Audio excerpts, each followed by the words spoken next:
காத்தாயி அம்மனின் அருளடியவர்கள் அனைவருக்கும் வணக்கம். இன்றைய தினம் உங்களுக்கு மகிழ்வான செய்தி கிடைக்க வாழ்த்துகள். அபிராமி அந்தாதி பாடல் எண் 74.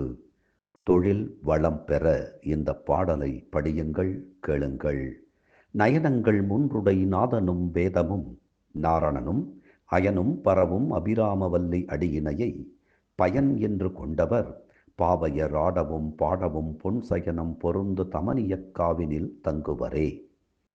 மூன்று கண்களை உடையவனும் பிரம்மதேவனும் திருமாலும் வேதமும் போற்றி வணங்கக்கூடிய அபிராமி வல்லியின் அன்னை திருவடிகளை சேர்தலே நாம் அடையும் பிறவிப் பயன் ஆகும்.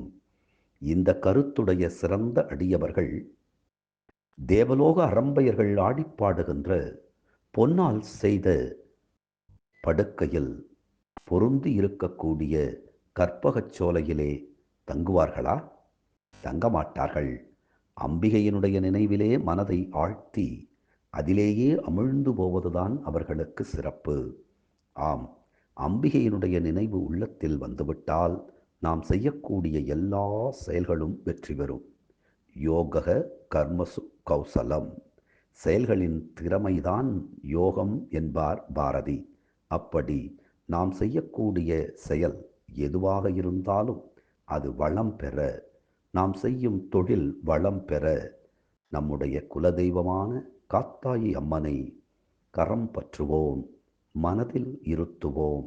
தினம் தினம் அபிராமி அந்தாதி சிந்திப்போம். அப்படியே நம்மை அணைத்து காக்கும் காத்தாயி அம்மனின் திருப்பாதங்களை சிந்திப்போம். அப்போது நம் தீய வினைகள் சிந்திப்போகும். நம்முடைய தொழில் வளம் பெறும். நன்றி, வணக்கம்.